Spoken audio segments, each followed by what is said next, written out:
Hey everybody, I mentioned my bell peppers on Facebook the other day, and thought I'd show you my little setup that I got here for my indoor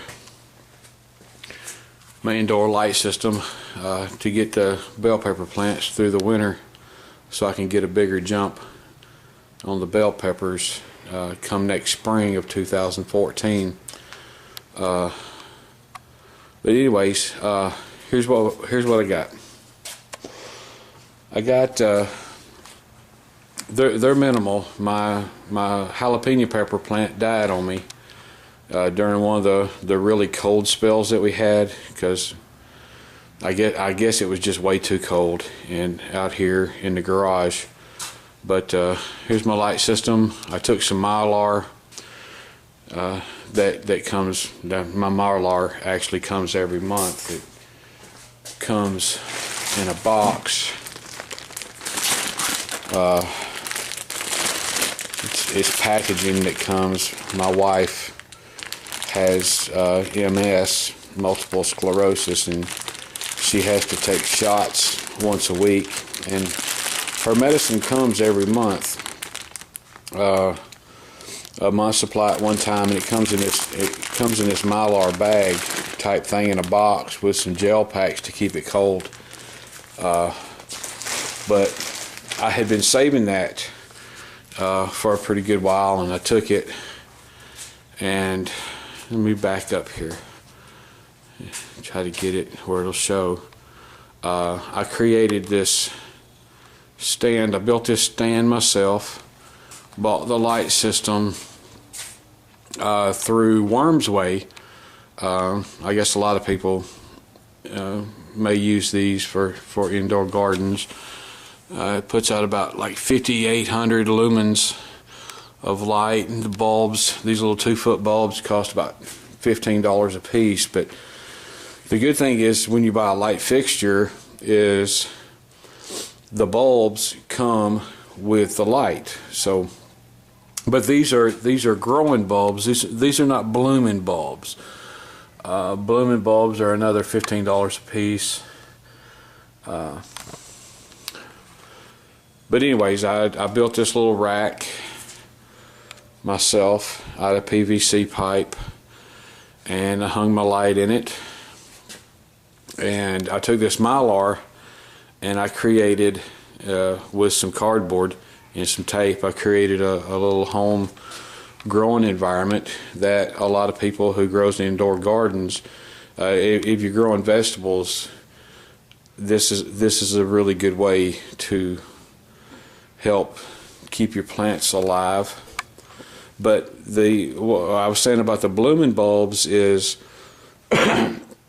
you don't really have to have the blooming bulbs, I guess, unless you're growing like flowers. These, so far, these regular bulbs here, just the growth bulbs, are doing an excellent job. And like I said, I got the fixture at Worm's Way. It was like $98 with all 4 bulbs.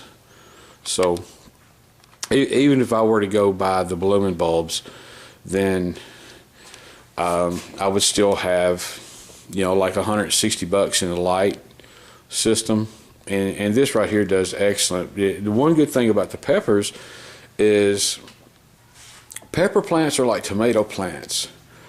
They have a way of they pollinate themselves. Okay, you don't have to have bees to do the pollinating for you. One good thing about my outdoor garden is I have plenty of bees throughout the spring and the summer and the early fall to do plenty of pollinating for whatever vegetables I grow that has to be pollinated by bees.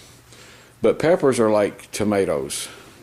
They pollinate themselves. There's a little bit of wind movement, and they're good to go. They do their own thing. But I'm going to show you what all I've got in my little setup out here in the garage. And what I'll show you this here first. What I've got here is I put some okra seeds from my okra plants. I dried them out real good, and I actually have some more up here on top of my light system drying, because you cannot take a fresh piece of okra and just cut it open to try to get seed out of it. You have to let it dry up, and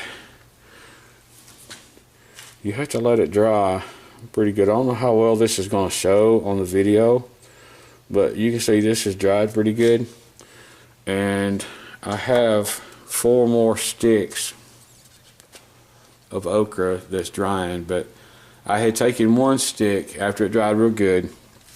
I got the seeds out of it, let them sit for a few days, and I put some seed here in this little pot. I'm wanting to see if I can get those little seeds to grow. I'm not sure that they're going to, because they actually do not look like good okra seed the way that I did it, but I'm hoping that this will show me some kind of progress through my little system, so that I know that I have plenty of good organic okra seeds for the spring of 2014. My other plants here, this is my baby plant, and it's actually done really well under the light. It's grown really good. There's no blooms on it yet, but I have a couple, and this is not going to show. I have a couple of little small blooms that look like they're going to turn into peppers.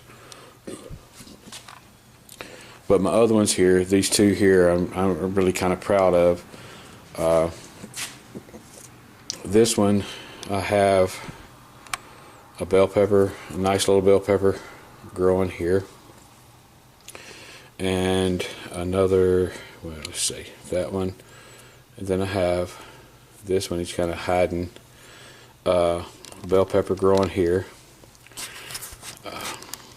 And I'm really shaky with this thing, with this video camera. But anyway, there's 2. Now I just took a nice chunk of a pepper off here for in the house. I took him into the kitchen, and he was pretty good size, considering that I'm using a small 2-foot light with 5800 lumens, or 5600 lumens, I think it may be.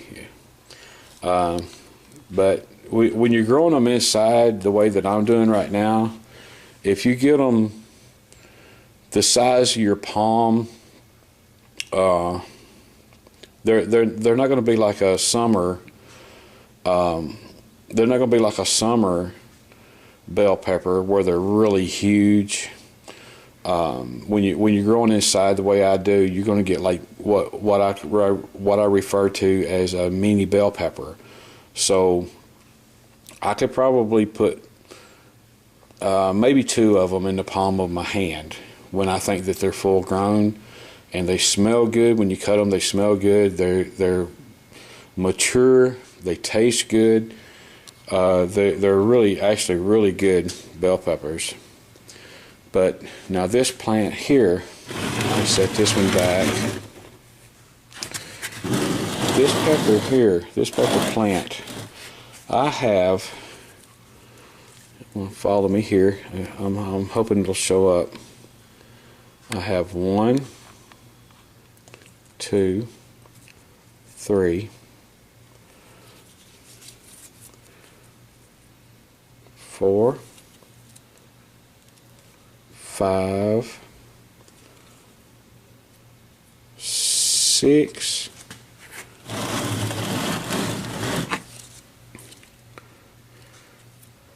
7,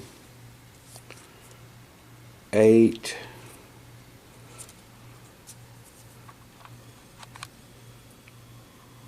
9,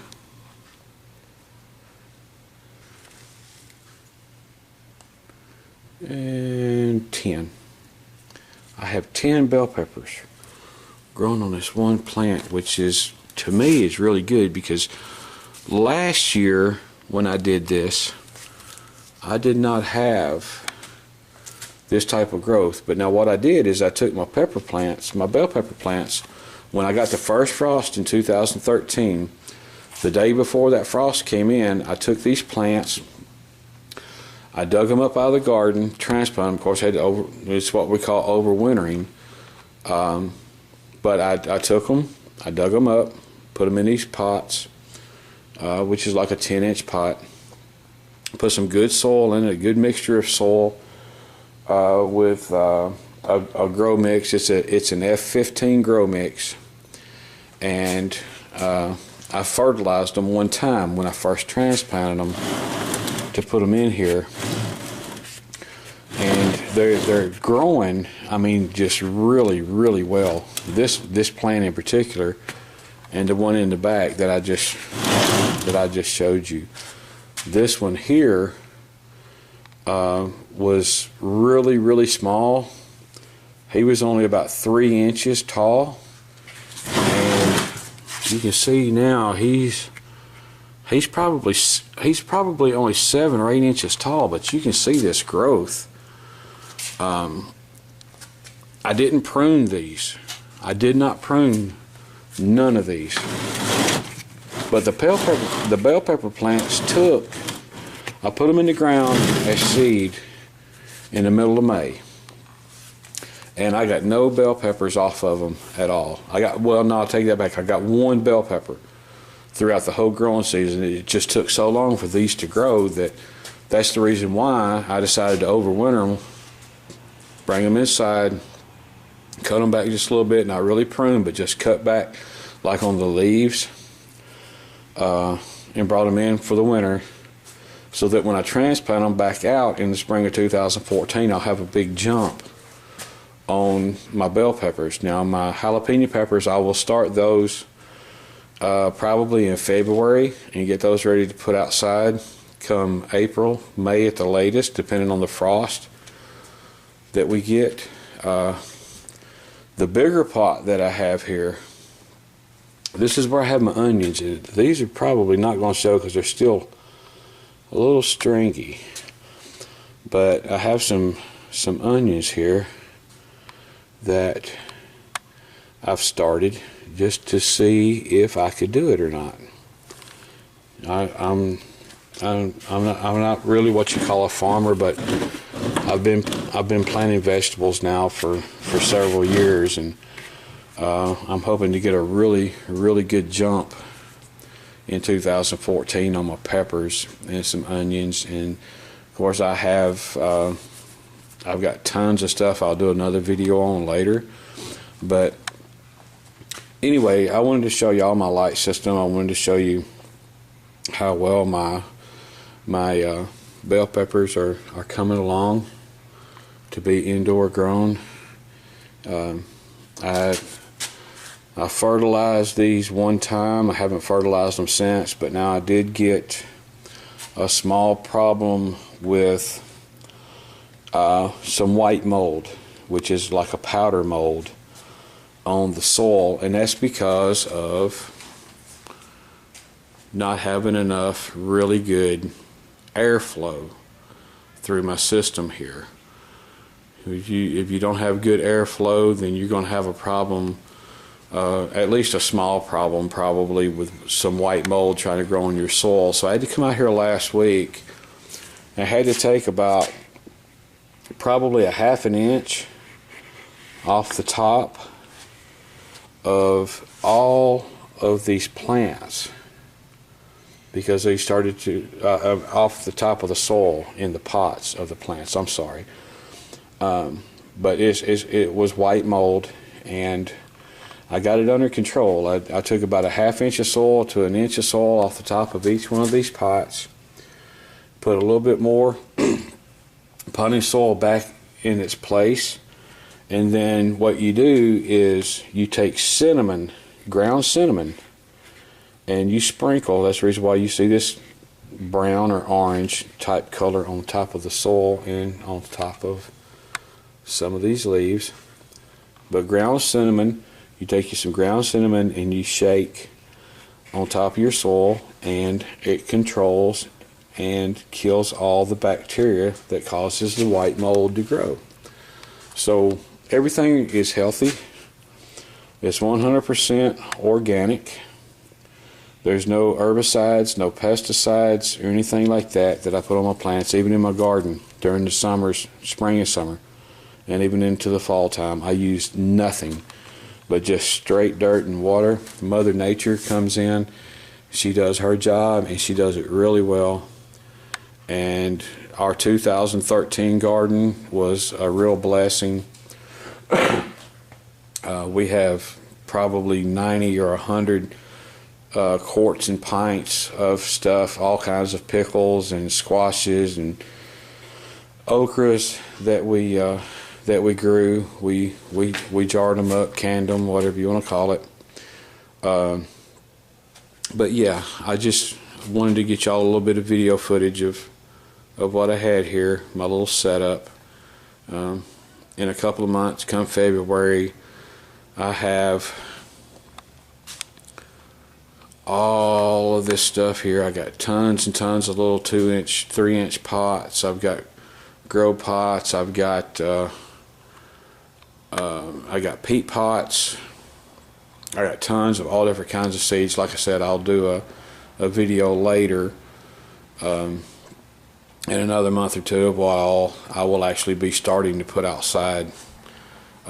Tomato cages, pepper cages, probably got about 30 35 of those. They come in handy. Anyways, I wanted to give you all an idea of my setup, what I'm doing here, what I'm growing, how I've got it growing, and how I'm going to start stuff for next spring.